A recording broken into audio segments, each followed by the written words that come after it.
Welcome to the debate. Today, we are diving into a document that raises a disturbing question. Does the Vatican's reliance on intangible, symbolic power represent an unassailable, enduring strategic advantage, or does it reveal a massive fragility in an increasingly secular and fragmented world? Welcome to a new Strategic Labs deep dive. Check the links in the description. Yeah, it is a really profound question. I mean, we're talking about a geopolitical superpower with no standing army, basically a negligible GDP, and almost zero physical territory. Exactly. Yet it commands the absolute allegiance of over 1 billion people. It's the ultimate strategic anomaly. And, well, for this analysis, I'll be taking the position that organizing meaning, rather than controlling physical borders, is actually the most sophisticated and durable form of global power in existence. Right, and I will be arguing the opposite. Because this power relies entirely on the voluntary recognition of others, its absolute insistence on appearing, eternal and unchanging in an accelerated modern world makes it highly precarious. Well, let's get into it then. To understand the sheer scale of the Vatican's influence, I think we really have to look at what they actually build. A traditional superpower, they export culture, trade goods, or project military force. They build naval bases, right? Massive financial institutions. Yes, exactly. But the Vatican builds a complete, encompassing worldview. It literally constructs an architecture of reality. They organize rituals, define morality, curate aesthetics, and even, restructure time itself. It's a total device. Right. It is not just propaganda that you consume and forget. It becomes the fundamental lens through which 1 billion people understand their lives. In a world defined by rapid obsolescence, where political ideologies fracture constantly, the Vatican offers permanence. They embed their influence directly into the consciousness of their followers, which is why I see it as an unmatched strategic advantage. I mean, I understand how that system is designed to work in theory, sure, but we have to look at the inherent paradox here. Projecting this eternal stability in a world of hyper-acceleration, it isn't an automatic advantage. In fact, it can be a profound strategic liability. How so, though? Because the reality is that the Vatican cannot enforce compliance. They can't mandate laws in foreign countries or guarantee political outcomes. Their influence depends 100% on the disposition of other actors to recognize them. Well, yes, it's soft power. Right. But that makes its intangible power incredibly fragile. Today, this architecture of meaning doesn't exist in a vacuum. It is competing with highly aggressive modern meaning systems. Digital algorithms offer instant community, and political movements offer immediate material answers. So you have an institution fighting a war of attrition on multiple fronts, armed only with symbols. Armed only with symbols, sure, but let's drill down into that mechanism of influence, because the distinction between coercion and internalization is what makes this so fascinating. The Vatican possesses zero coercive power. They can't draft you into a military, right? No, they can't tax your income either. Exactly. They have to persuade you. Think about the difference between a software application and a coding language. Traditional state power, like military or economic coercion, is like an enterprise software application that a company's IT department just forces onto your computer. You use it because you have to. Right. You use it, but you don't identify with it. The Vatican's power is the coding language itself. It provides the fundamental syntax through which people process concepts like justice, truth, and the sacred. And once you learn to think in that language, it shapes your entire reality. The coding language analogy works, I'll give you that. But here is where it breaks down for me. A coding language only has power if a developer actually chooses to sit down and write in it. Okay, fair. The fundamental vulnerability of the Vatican's power is user abandonment. If people simply stop using that syntax to define their lives, the whole system just goes offline. Wait, I want to stop you there. You say their power relies entirely on voluntary recognition. But isn't that true of all power? I wouldn't say all power, no. Well, even a fiat currency like the US dollar only works if we collectively believe it has value. How is the Vatican's reliance on belief any different from the vulnerability of, say, the global financial system? Because the US dollar is backed by the largest military apparatus in human history. It has the institutional enforcement of a massive state infrastructure. If you don't pay your taxes in US dollars, you go to prison. True. There's coercion there. Exactly. There is a tangible physical floor to that belief. The Vatican doesn't have that floor. Their mechanism relies entirely on psychological and emotional integration. But I would argue that psychological integration is actually stronger than a prison sentence. Look at how they write this code into the physical and temporal world. The Catholic liturgical calendar completely overrides the secular experience of time. Overrides is a strong word. Well, it replaces a standard 12-month calendar driven by fiscal quarters and secular holidays with a deeply emotional cycle of anticipation, sacrifice, and rebirth. Or look at the aesthetic strategy. Think about the sheer psychological mechanism of a space like St. Peter's Basilica. Right, the spatial psychology. I come at it from a different way, but I see your point. It is engineered to manipulate human perception. When you walk into that space, the architecture physically forces you to feel infinitesimally small while simultaneously making you feel connected to an infinite, universal structure. Oh, absolutely. And when you look at Michelangelo's frescoes in the Sistine Chapel, these aren't just pretty illustrations of historical doctrine. They are declarations of symbolic dominance. They bypass the rational, critical part of your brain and provoke a direct emotional encounter with the absolute. Yeah, it's an aesthetic shock. Right. You cannot achieve that level of deep psychological integration with a trade embargo or a drone strike. It amplifies faith in a way that completely bypasses logic. I concede that the aesthetic strategy is historically masterful. It really is. But this is exactly where we run into unyielding limits. What happens when the audience's baseline epistemology fundamentally shifts? You mean how they define truth? Exactly. By epistemology, I mean the basic, underlying way people decide what is true and what is false. For centuries, truth was derived from divine revelation, so walking into a cathedral physically reinforced that truth. Sure. But today, we are living through a massive epistemological shift toward scientific materialism and algorithmic certainty. If someone walks into the Sistine Chapel today and processes it merely as a museum of Renaissance art, rather than a profound encounter with the divine, the Vatican's soft power in that specific interaction drops to zero. I think you are treating secularization as an endpoint, though. As if once a society discovers algorithms, symbolic power just loses all its currency. It loses its primary currency, yes. But the global perception of the Vatican is much more nuanced than a simple decline. They generate intense devotion in some regions and harsh criticism in others. Crucially, though, even in the criticism, they maintain relevance. In the realm of symbolic power, the only true defeat is total indifference. And the world is certainly not indifferent to the Vatican. They might not be indifferent, but they are certainly less compliant. And this brings us to what I see as an incredibly risky brand strategy, their refusal to change. The Vatican doesn't reinvent itself, it continuously reaffirms itself. Which is intentional. Let's look at their insistence on using Latin. Relying on a dead language as the official code of authority creates a powerful aura of timelessness, I will give you that.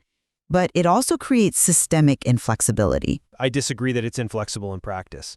But imagine trying to govern the ethics of artificial intelligence or biogenetics using a language that hasn't naturally evolved since the fall of the Roman Empire. We are facing rapid, unprecedented modern crises. How can an institution effectively mediate those modern complexities if it is fundamentally anchored to immutability? Because the immutability is the point. You cannot navigate a severe storm if your ship's rudder is welded straight just to prove how sturdy the iron is. That's an interesting point, though I would frame it differently. I think you are evaluating the Vatican using the metrics of a tech startup or a modern political campaign. Not a tech startup, just any modern institution. But for a politician or a corporation, yes, failing to pivot is fatal. The Vatican, however, operates on a completely counterintuitive logic.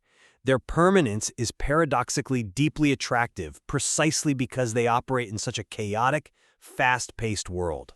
Attractive to a shrinking demographic, though. But look at the geopolitical leverage it creates. The world is utterly saturated with fleeting information.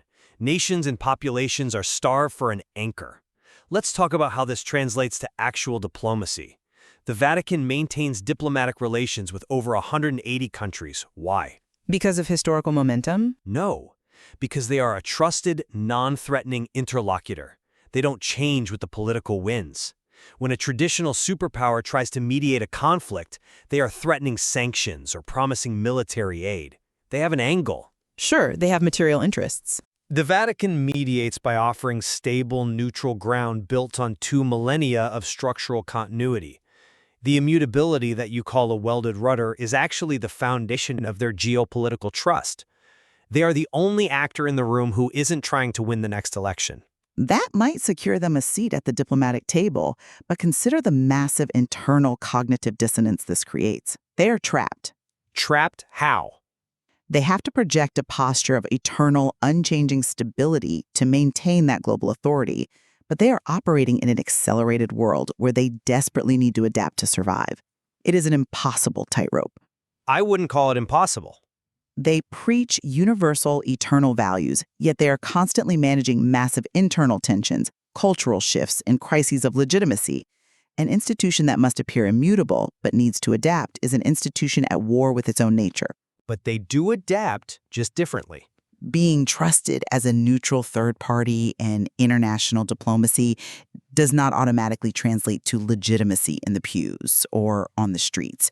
You can't just project stability outwardly if your internal foundation is cracking. Which is exactly why we have to look at the current era, and specifically the strategic recalibration under Pope Francis. He represents the perfect synthesis of this exact tension you are describing.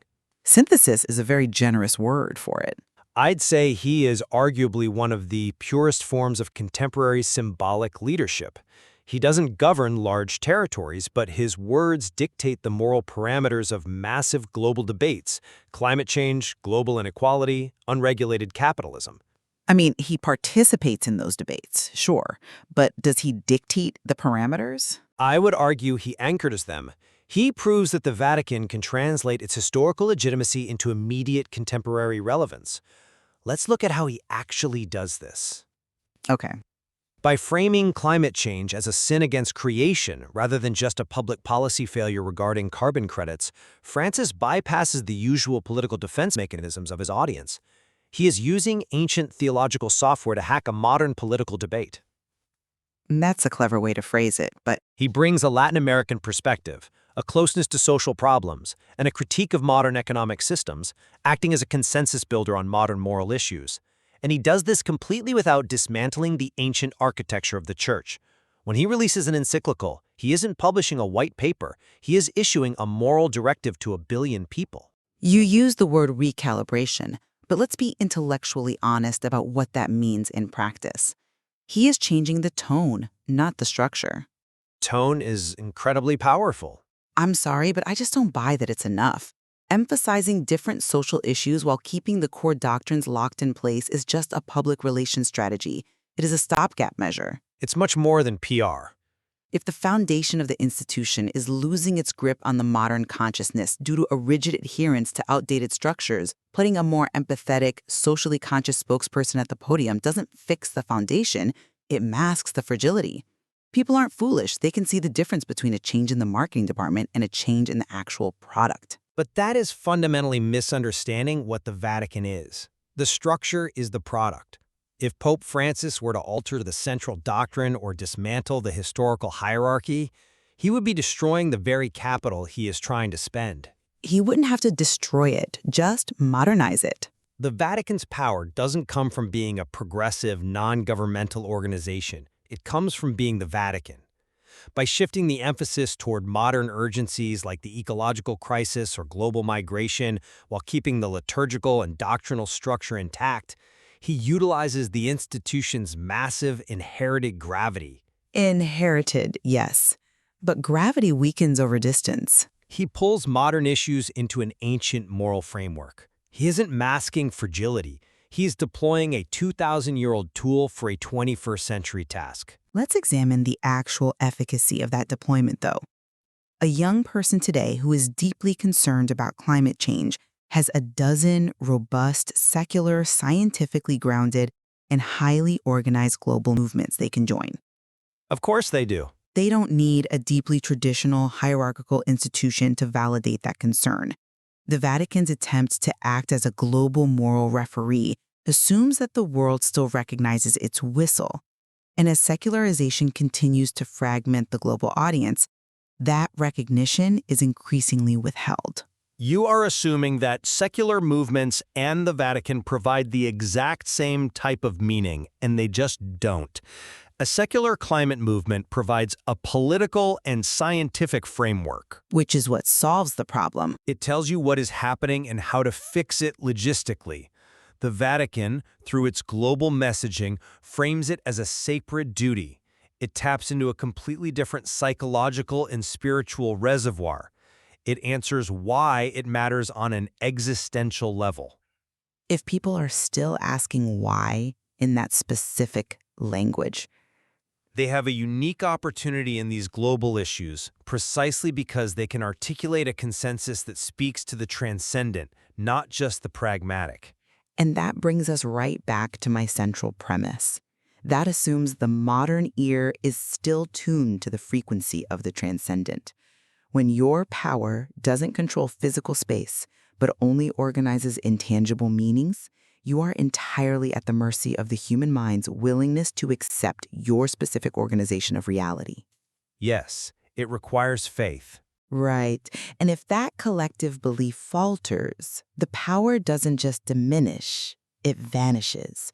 A traditional nation-state with a failing ideology still has an army, a treasury, and physical borders.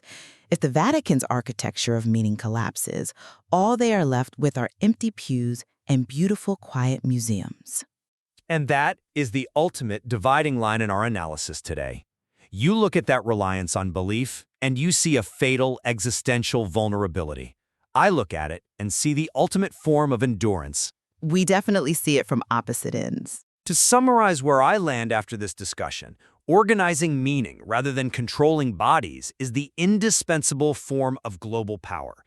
The Vatican's ability to weave ritual, history, and moral authority into an internalized worldview perfectly positions it to mediate in a world that is drowning in fleeting data but starving for profound meaning. Its immutability isn't a liability, it is its greatest geopolitical asset. And I maintain that this exact reliance on intangible belief creates an unresolvable systemic tension. The absolute insistence on historical repetition and structural immutability in an era of rapid transformation leaves the Vatican deeply vulnerable. Even with the recent shifts in tone? Yes, changing the tone without changing the structure is a temporary fix. It does not solve the fundamental fragility of relying entirely on the voluntary recognition of an increasingly skeptical, fragmented global audience. Well, despite our stark disagreement on its future viability, I think we both clearly converge on the central reality here. The Vatican is an absolute strategic anomaly. There is simply no traditional nation-state that can replicate this unique, organic blend of diplomacy, art, religion, and historical narrative. Absolutely, I agree completely. Whether you view its mechanisms as masterful or precarious, its ability to project global influence without military or economic dominance is entirely unique in history. It is playing a game of power entirely of its own design. Which brings us to the profound provocation of our discussion. How exactly does one translate symbolic capital into concrete influence in the modern age? This exploration opens up fascinating questions about the future of moral authority and the absolute limits of soft power. It leaves us looking at the global landscape and wondering, in the next century, will human affairs be dictated by those who command the most military might, or by those who provide the most compelling narrative of meaning? A phenomenal question, and one we will leave to you, the listener, to determine for yourself. We've reached the end of this analysis. If this added value, please like and subscribe to Strategic Labs.